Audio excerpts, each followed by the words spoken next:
Hello everyone, it's Helena Bird, and today I thought it would be an excellent idea to talk you through the very first canvas I have ever painted in my artistic life.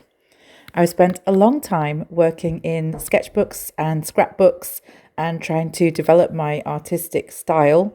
Not that I necessarily have one style, I don't think. And I finally decided it was time to take a leap and see if I could paint a canvas and do something a little bit more formal with my artwork. This is a huge deal for me confidence-wise because I have spent a long time struggling with art and being able to have the confidence to put paint on paper or pen to paper, whatever it may be. So I'm taking one of the pieces I did in my scrapbook, which I did a video on recently. It was inspired by some flamingos that I saw in a nearby nature park. And I'll link to the video where I do that grid process below so you can see the sort of foundations of this piece. But I was so enamoured with the pink and orange colour scheme that I decided I would quite like this to be the foundation for my first canvas. A little note about the canvas itself: it is not new.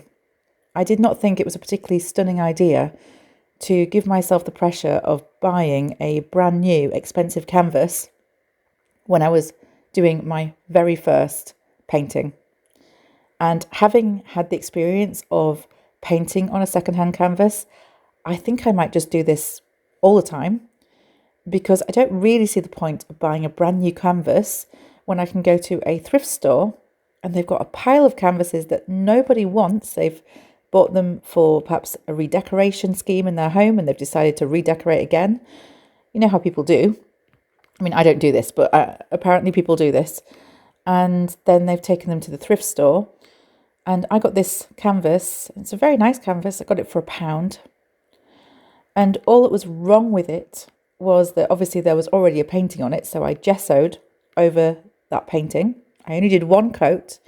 And I'll talk about whether or not that was a good idea a little bit later in the video.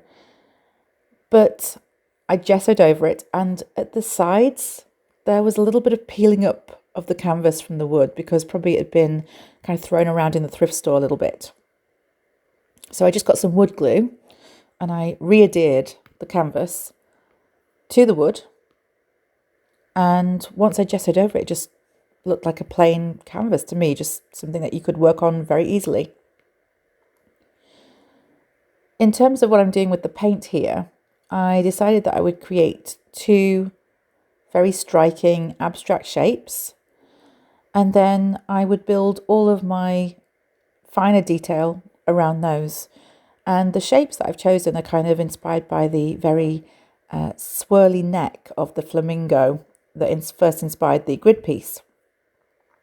They have these kind of long winding necks, and so I chose that as my abstract shape to start with. And then I just started mixing together on my palette, which, as you can see, is not really a palette. It is a magazine page, and I've done another video about that, about why I use a magazine page as a palette, and I'll link to that below too. It essentially means that I just don't waste any paint because I turn that magazine cover into ephemera for my junk journal.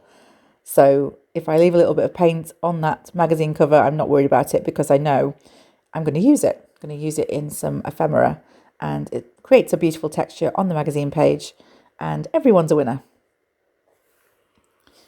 One of the things that I noticed when I started putting this paint down is that some of the paints, absolutely 100%, were much thinner than others. And often the ones that I mixed with a white or a black came out thicker, just a thicker consistency. And those were the ones that I had to repaint the least. The ones that I just used fresh from the bottle, some of them were fine, some of them were quite thick, but a lot of them needed me to go over it 2 and in some cases 3 times with the paint. Now, I filmed most of this process, but I have sped up the process by 4. So this is a 45-minute video. So that can tell you that, when I was doing this for real, it was actually 3 hours that I spent filming. And then on top of that, I got to a point when I realised that I was just going to be doing the same thing over and over again to finish the canvas. So I took it off screen and show you the final result. So to give you an idea of how long this basic abstract canvas took me in terms of time spent on it, and I didn't do it all in one go because I had other things to do. So I'd do a bit and then I'd go and do some chores, and then I'd do a bit more and then I'd go do some more chores. I probably spent about 7 or 8 hours doing this abstract canvas, possibly slightly more. I'm possibly underestimating the time spent off screen because it's so enjoyable and immersive. I do not notice the time passing. I tried to keep track, and my best estimate is around 7 or 8 hours. I think this gives you a genuine sense of the fact that this is not going to be done in half an hour. This is just a small canvas. So if you decide to do this for yourself, please perhaps have a bit more patience than I generally have in life, and understand that it is going to be a little bit of a journey. It is going to take you a while to get it to where you want it to be. And it's okay that it takes that long, because when you're finished, when you put all the finishing touches to it, well, based on my experience, I can tell you that you will more than likely be happy with the end result, as long as you take that time. And one of the reasons that it did take me that long is that I made some mistakes along the way that I had to cover over. If you make fewer mistakes on your canvas and you have thicker paint that you don't have to go over so many times, then probably you will find that it takes you less time, which is all good. But I will talk about those mistakes that I made as we go, some of which are exceedingly silly, I have to say, and you probably won't make them. But what can I tell you? I am just so immersed in the painting sometimes that I don't notice that my elbow is in paint, and then I lean on the canvas. So that's just one thing that I did. So if you do that, please don't feel alone. It's something that is so easy to do. And luckily, when you're working with acrylics, which is why I've chosen acrylics for this job, you can just go over it. And even if you're not working in acrylics, you can introduce acrylics to get over a problem. So if you're working in watercolour and you make a mistake, you could go over that in acrylic, and no one will ever know. And everyone will think that was always part of the painting, and that you meant to have a giant circle in the middle there where you lent in paint. Or where your paintbrush ran away from you, which happened to me a couple of times, that I thought I had very good control over my paintbrush, and actually it was creating a much thicker line, or the colour was going into a section that I did not want it to go in. But, that's the way it goes when you're doing this kind of thing. And you can see there I'm going over some of the paint with a second coat. This neon pink, I don't think I've ever found a neon pink paint that's as thick as I want it to be. And I have tried a huge range of that colour, because I do love that colour a lot. And no matter how expensive or cheap that neon paint is, I just always find that it does need 2 coats for the thickness that I want. Maybe they just expect people to be more subtle. And any of you who's watched the channel for a while know that subtle isn't really my thing. I can turn it on when it serves a piece, but it's not really my go-to place. Perhaps the biggest lesson that I learnt while painting this canvas was to let go of what I had in my head it was going to look like. And I feel like this is something that I have to do when I come to every piece of art that I make. I have this vision in my head, and it's usually based on whatever I've done in my sketchbook. And I'm like, it's going to look like this when it's finished because it looked like this in my sketchbook. Yeah, it never matters what it looked like in my sketchbook or what it looked like in my head. When I start new with some fresh paints, it's just like I'm starting all over again, and a whole different piece is going to come out of this. And I've learned to embrace the fact that that piece wanted to be born as it was, not how it was in your head and not how it was in your sketchbook. And letting go of that ideal, I think, rather than idea, ideal with an L, that you have in your head is a good thing, because you come then to appreciate the piece that's in front of you for what it is, not what you hoped or thought or wished it would be. And I had to do that a few times over this piece, and I'll talk about the moment in particular that stands out in my head once we get to it. But there was a particular moment where I was like, oh, this just is not what I was envisioning. Should I continue? I had that moment. Should I continue? And the answer was yes, because when I finished this canvas, I showed it to some of my friends and family, and I said, it's just my first attempt on a canvas. And they could not believe that it was my first attempt on a canvas. They thought it looked really professional. And I don't have, some people have these friends and family who will tell them that something looks good regardless. They will have people around them who'll say, oh, that's fantastic, even if they're kind of thinking, well, it's fine, could be better. I do not have those people around me. I have the people around me who will go, yeah, that's okay, but maybe you could do this, this, or this. I think I can count on one hand the number of people who would say that's amazing if they thought it wasn't in my life. I have pretty authentic people in my life. And thankfully, having been a writer for many years, I'm used to pretty frank feedback from editors and such. So I'm able to take it on the chin, even when it comes to my art. But even the people that I would have expected to say, huh, interesting, kind of went, oh my goodness, no, that really is a piece of art. And that felt so good. So the moral of this very long-winded story is, stick with it. When you question, should I continue? Yes, please continue, at least till the end. At least you think you finished. And then if when you've finished you still don't like it, fair enough. You know, you never have to show it to anyone. And if you want to, you can come back tomorrow with some acrylics and go over the things you don't like. But at least get to the end. Get to the end of one iteration of your piece. I can't underline how important this is and how this has changed my artwork. I used to give up so regularly. And it's the reason why I was never satisfied with my art. And there's lots of people online, you know, on YouTube talking about this horrible, ugly phase that a lot of our work goes through. And it's just a matter of recognizing that every single piece of art goes through that phase. When I'm applying this second coat, you might notice that some of the colours I'm putting down are a little bit different in shade to the original colour. That was intentional because I felt I wanted to create more variation.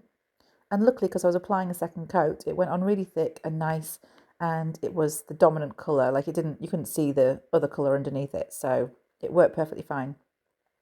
I just wanted to introduce a few more different shades into the piece than I had when I had my original laydown of paint, and that did end up working well. I'm still just working with the oranges and the pinks and mixing those together and mixing them separately with black and white. That's all I'm doing. I'm only using two colours in this whole piece, and they're blended with black and white the whole way through to create colour variation. And because they're from the same kind of root colours, they all, I think, I mean, please tell me in the comments what you think, but I think they blend beautifully together on the canvas, and they just complement each other because they're all coming from that orange or pink base. I originally watched some Denise Love videos, and she's fantastic when it comes to colour blending. And I noticed she did have this technique of, you know, getting 2 or 3 colours and just blending them with black and white, and that was it. That was the palette. And again, that was such a huge leap forward for me in my art when I saw those videos, because it really does mean that just everything blends so beautifully. And also, you don't have to use a million colours. You can just use 2 or 3, blend them with black and white, blend them with each other, and you've got an amazing colour palette there. So I let that first coat dry, and then I came in with my gold pen. So remember I said that the swirly lines and the kind of circular lines were reminiscent of the neck of the flamingo. Well, flamingos have these amazing yellow eyes, and I used those in my original piece of art in my sketchbook, and I wanted to bring them into this bigger piece as well. But I decided, instead of just using yellow, I was going to use gold. And I did actually use gold crayon in my sketchbook, but I had a feeling, and later I get proven right, as you'll see, that crayon may not work as well on canvas, or it just might work differently on canvas. And I decided I was going to use acrylic pen. So I use gold acrylic pen for the eyes, and I go around them in black. Now, slightly off screen, what's happening at the moment is I'm doing a little bit of gold in the lower portion of the canvas that's just off screen.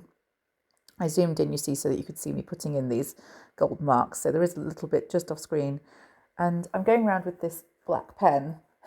And then something happens with my Posca pen when I'm doing the off-screen bit that's not great. And that is that the pen leaks.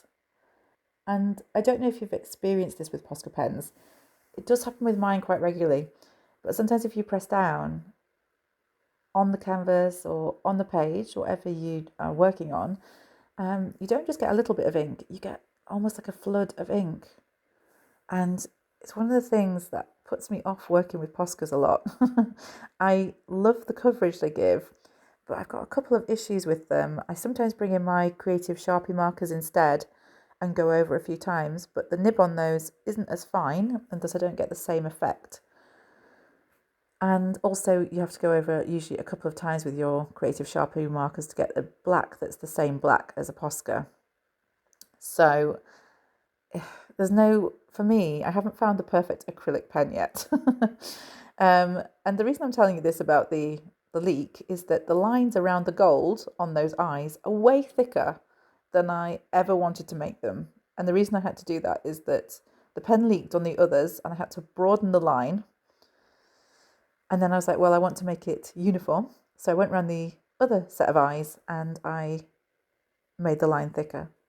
And it's fine. It doesn't look bad. And this is where I'm talking about, mistakes creeping in and you having to adapt and also to let go of what you have in your head, because things are going to happen as you're doing a canvas that you're not going to expect. And then what you're going to need to do is adapt your idea or wait for it to dry and go over it again in acrylic paint or marker. But I felt on the canvas that if I did that, it wouldn't be that the colour would be visible, but possibly the texture would be visible underneath, and I just didn't want that. So those lines around those eyes are a lot thicker than what I originally intended, because it just did not work. My Posca pen leaked and I had to adapt, and that's fine. When you see the finished piece, honestly, it does not even stand out. Right now it stands out because they're big black lines in a sea of pink, but when I finish the canvas, you'll see with everything that I add, it just looks like it was sort of meant to be that way. So sometimes an accident can lead you in a new direction, and that is okay. It's okay to follow that direction. And maybe that was the way it was always meant to be. Here is the point where I decide, against my better judgment, and my better judgment was correct, to try some black crayon. I've got these Caran d'Ache crayons that I usually adore on paper, and I used them in my sketchbook, and I thought, well, I'll just give them a whirl on the canvas and just see how they look. How does the black look on the canvas? And the answer is not how I wanted to look. Still, even though I could see I wasn't quite happy with this, I insisted on persevering all the way along, separating all the pink lines with some black crayon. I mean, not absolutely every last line, but I did do quite a few lines in black crayon when I knew in my heart of hearts that was, not what I wanted to use. So I tried alternating a little bit, going between the black Posca and the black crayon to see what that did. And that didn't make me any happier with it, I have to say. This was one of those moments, in fact, this was the moment, really, when I started to go, uh-oh, I don't think I should have added these black lines. Actually, maybe it would have been better to just leave all the different pinks and oranges swirling together without any separation and just have the black in the eyes that I'd drawn. But of course, then I committed to the black. So I was like, okay, well, let's see what we can do. So I'm going around with my crayon. I'm going around with my Posca pen. I'm like, what can I do here? This is not looking how I wanted it. It's too much black. And yet, for some reason, I thought the solution was to add more black. Actually, that did turn out to be the solution. But I have to say, I didn't think it at this point. I thought I was just adding insult to injury with every single black line I was drawing. I was like, oh, what am I doing? Give up. The voice in my head is saying, give up. Stop putting black. There's too much black already. And I'm not listening. I'm just barreling on, hoping that the voice in my head is kind of wrong. And I'm not really sure it was at this point, but in the end it was, because I added enough black and white that it kind of just looked a natural and part of the natural piece. But I can tell you, when I looked at this, and actually when I look at it now, it actually doesn't look too bad. But when I was looking at the canvas at the time, I was like, oh, this has totally ruined my piece. What have I done? I put all this black in there and I don't really like it. And now what am I going to do? So sometimes our judgments as we're making can be really harsh. That is something that I wanted to flag. And that's why I'm talking about this moment where I nearly gave up. I added so much black that I was like, oh, it's just, maybe I should just paint all over this again with gesso and start all over. Because look, I don't like this black at all. And, I probably could have painted it over with gesso and I could have started all over again. But I decided no, I was going to persevere and I was going to do something with these black lines.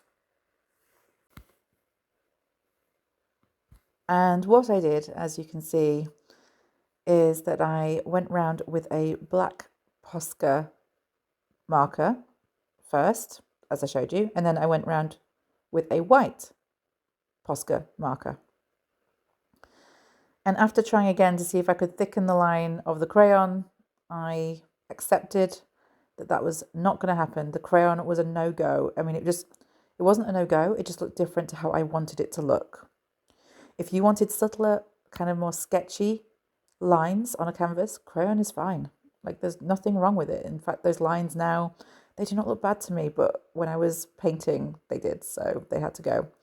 So I decided I was going to go all in with the black, and I was not going to leave it subtle with the crayon. I was going to go in with the black paint and go over the black crayon, and I was going to make these lines really thick, and then I was going to go over all those thick lines with acrylic pen in the end. So I was going to use the acrylic paint,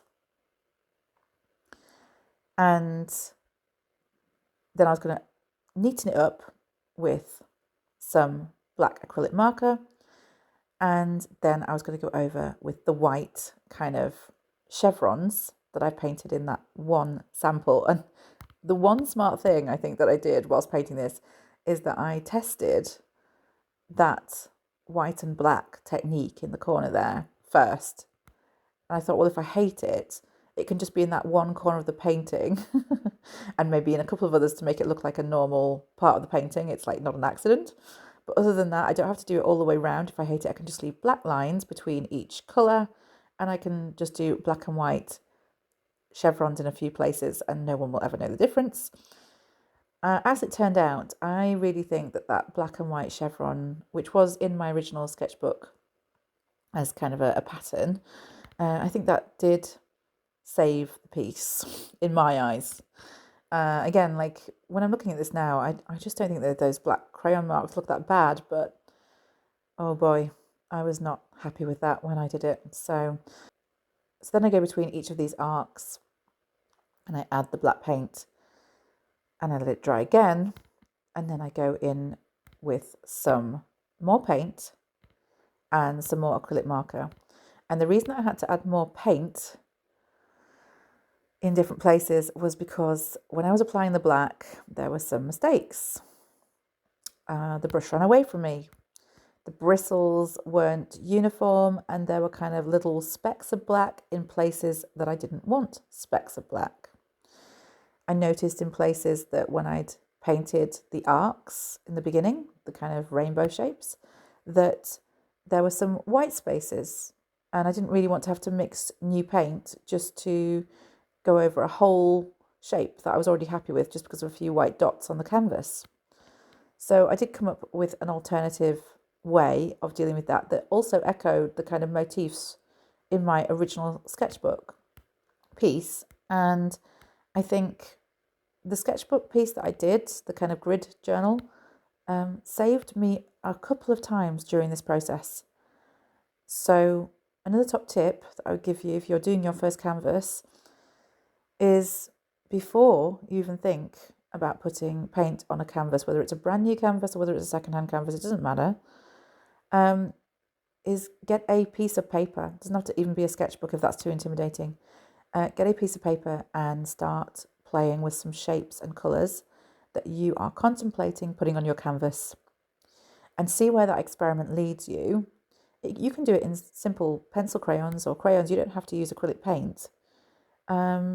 I mean, I did in my practice, and it helped me a great deal when I came to the canvas because I was already used to working with those colours. And these are different colours than I would normally use. I live by the ocean and I live by a red lighthouse. And so often, if I'm inspired by my environment, it's to do with the kind of beach scene near me.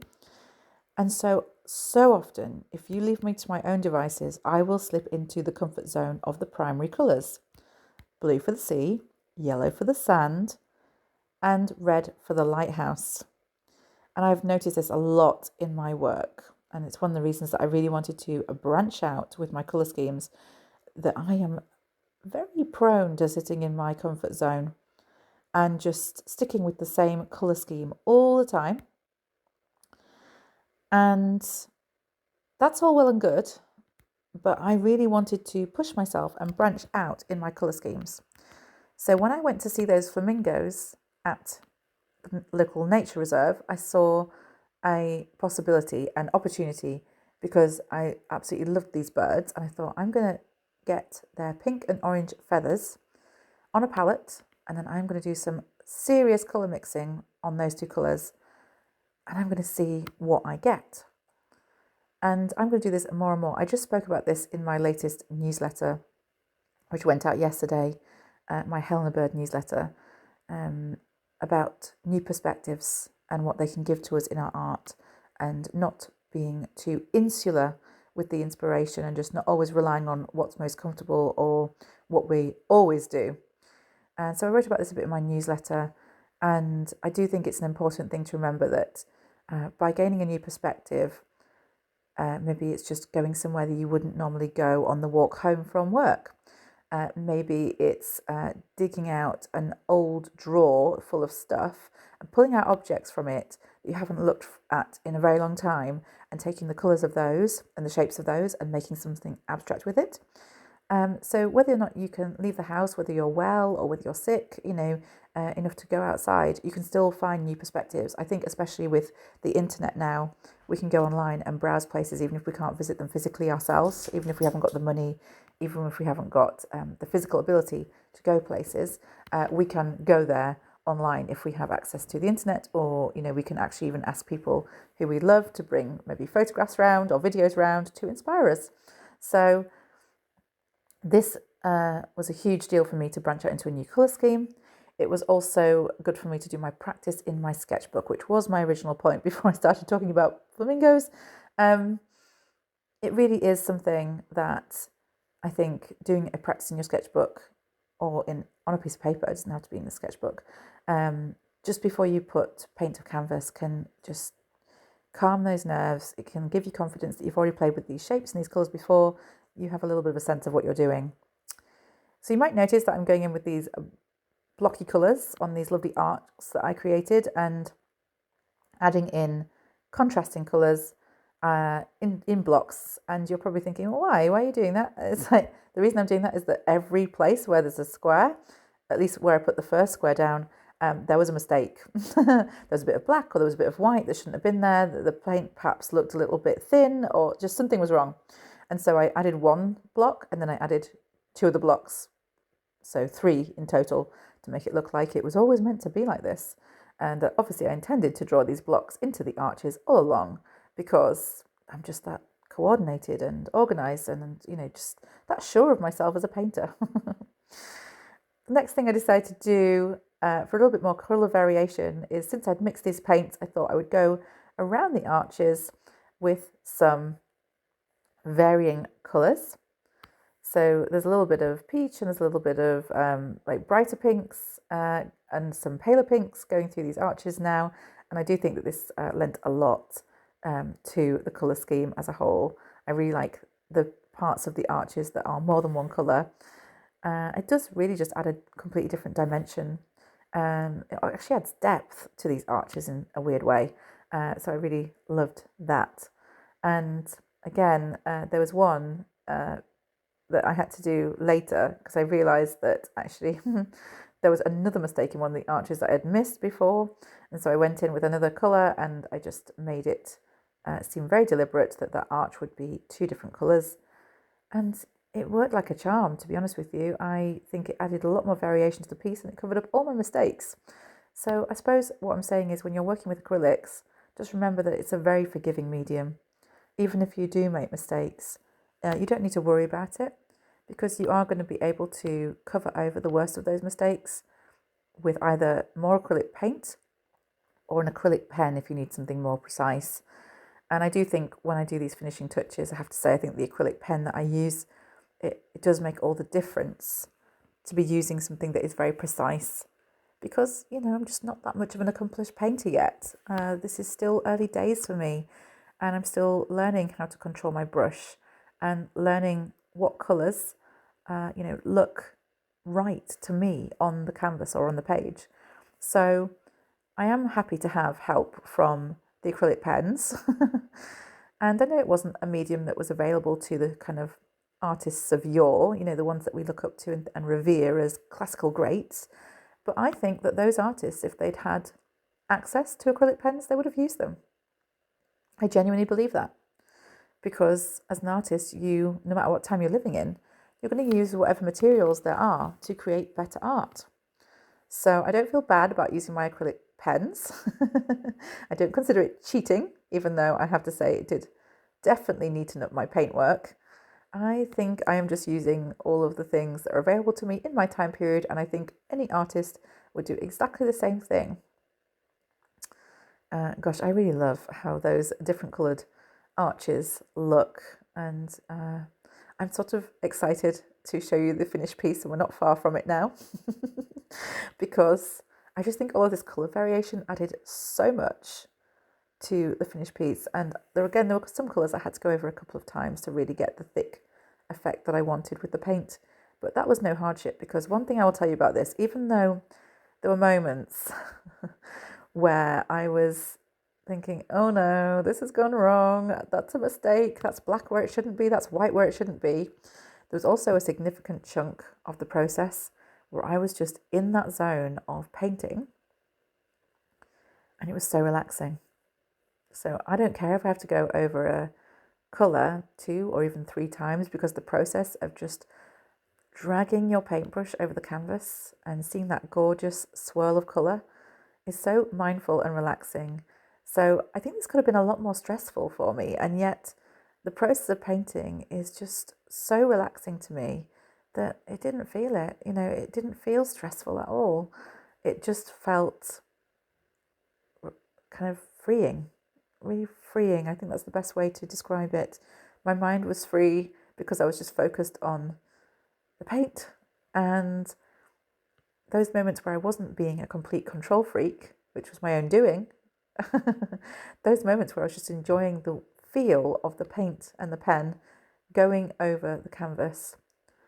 I want all my future painting to feel like that. I want to let go of this idea of some perfect vision in my head of what the painting is going to look like and just follow the process. That is my aim now. I'm not even going to worry halfway through after this experience if it's not what I want it to look like, because by the end, I'm just going to have faith that it is going to.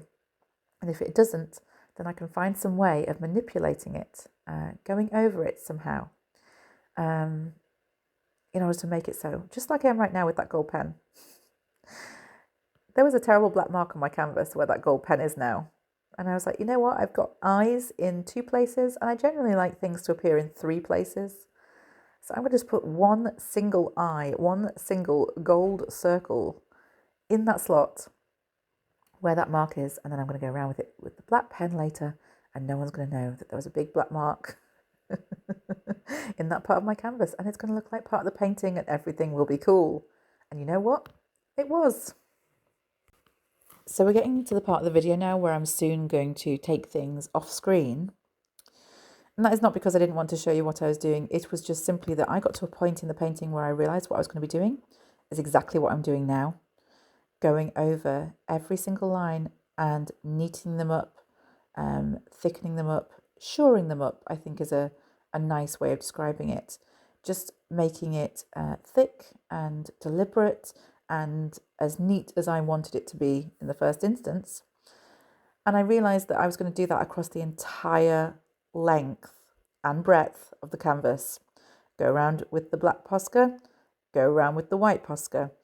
And I thought actually that might be quite repetitive for you to watch. Even if I'm doing my delightful voiceover, I think that there's only so much patience you should ask of your audience. So I sort of left a little bit of it in to show you how I was going around the different blocks of colour I'd made in the arches, to show you that I was putting in the white over the black and then going around the black arch with the black pen again as like an outline. I think what I was pleasantly surprised by is how cute those little arches with the black and white chevrons in looked. And once I decided that I liked that look, you can see one on the left and one on the right. I think I decided that the key to finishing this piece and making it look how I sort of envisioned in my head vaguely, although it didn't turn out exactly like that, was to put these chevrons all over the piece and to make that a uniform pattern. And that's going to be sort of one of my last few tips that I give you in this video.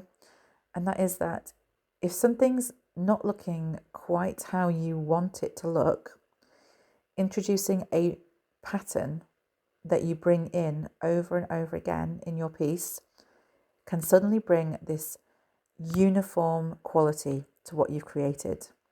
Now, I've done this a little bit already with the eyes. Bringing in that pattern does create a sort of uniformity to the piece that just works. It really does work.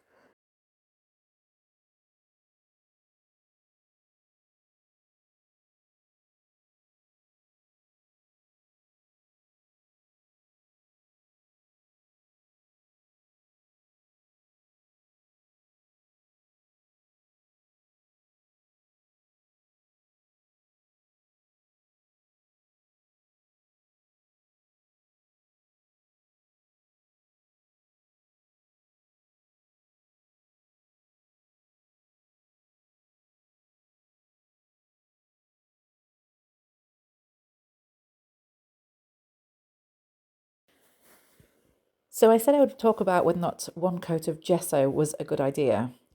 The answer is I'm actually not sure. And perhaps somebody in the comments could talk a little bit about this if they've had experience of using secondhand canvases before and they've gessoed over an old painting. I don't know if I put a second coat down, perhaps some of my paints would have sat even better and I wouldn't have needed to go over them quite so much. The reason I'm not sure about this is that some of my paints did not really need that many coats. They only needed maybe one or two, whereas some of the other ones needed three. And I think one of them might have even needed four.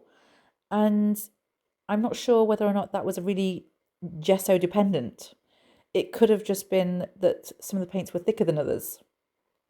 So I don't know. I suppose you're probably going to end up either using more gesso or more paint. I mean, you're still going to take the time to gesso or paint one way or the other. So I'm probably, unless it's a very dark painting that I'm gessoing over on the canvas, I am probably going to stick with just doing one layer because you can't see at the very end of this, you can't see any of the original painting through my paint. And that's really the only thing that concerns me. But I think what I will do just, as a one-off next time is I will experiment with doing 2 coats of gesso before I paint and just see if it makes a big difference. If it does, then I will absolutely 100% do an update on the channel. I will probably either write a post or make a quick video and just explain the difference that it's made. But at this point in time, it is quite difficult to know whether or not it's just about the consistency of the paints and how opaque or thick they are, or whether or not if I just put another layer of gesso down, it wouldn't have mattered about how thick the paints were and they would have just sat there nicely. If you have a point of view on this, if you have experience, I would love to hear about it.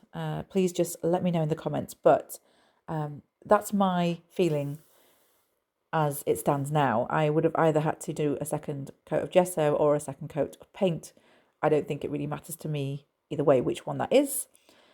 but maybe it's going to make some huge difference when I try it next time. So I'm kind of reserving judgment and saying to you, I will come back to you on that. And if you already know the answer, you could let us know.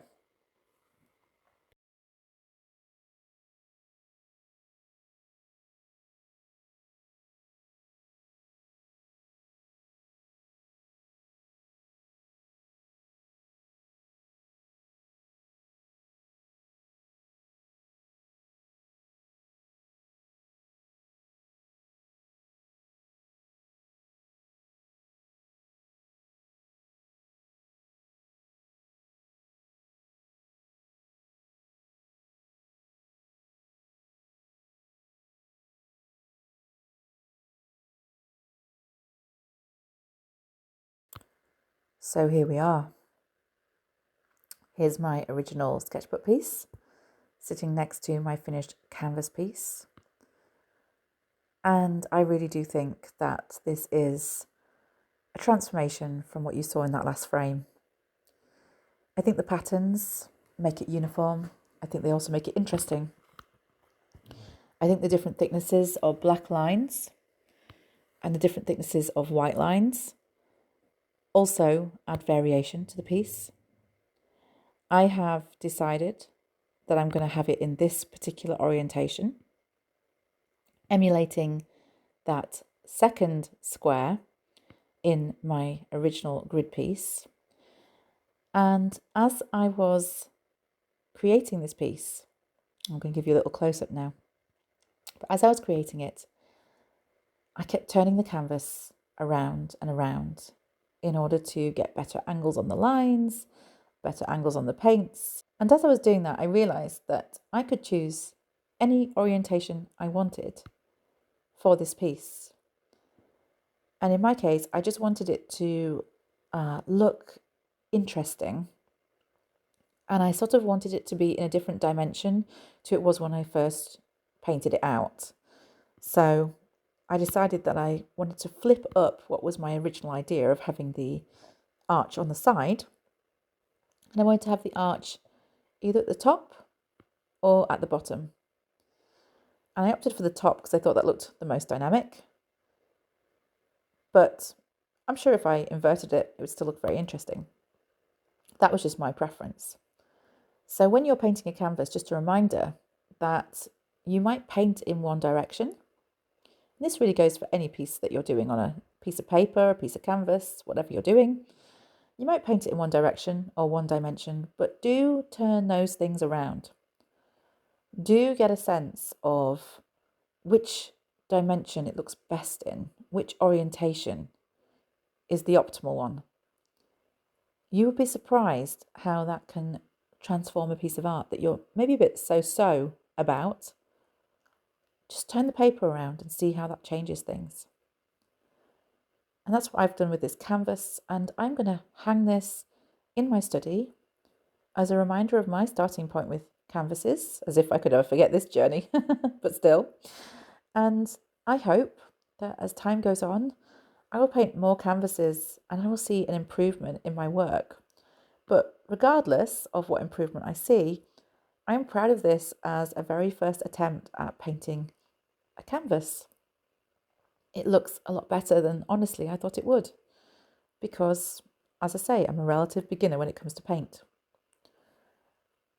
I am going to take this colour scheme and these shapes into more projects because I've fallen in love with them over the course of doing this canvas. And I just feel like there's more possibility with them on the page. So I think I might even be able to create, a series of pieces using these shapes and colours. I hope you found this video interesting and inspiring.